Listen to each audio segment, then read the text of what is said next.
Hello mga kananay. Andito na naman ako para mag-vlog.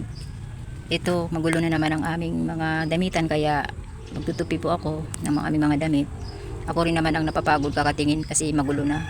Saka free time ko kaya hindi ko nasasayangin ang oras pagkakataon ko ng makapagtupi ng aming mga damit. Bukas maglalaban na naman ako.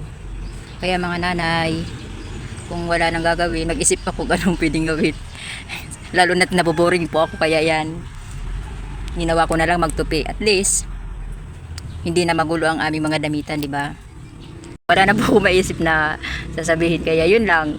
Kapag wala akong gagawin ay nagtutupi ako ng mga damit kasi ang bilis maggulo ng mga damitan.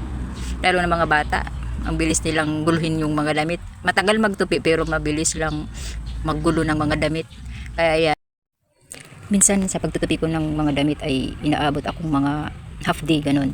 Kasi talagang dami simula sa asawa ko, sa dalawa kong anak at sa akin. Kaya ang daming tutupiin. Hindi pwedeng sa akin lang na damit. Kailangan lahat tutupiin, di ba? Kaya ayan.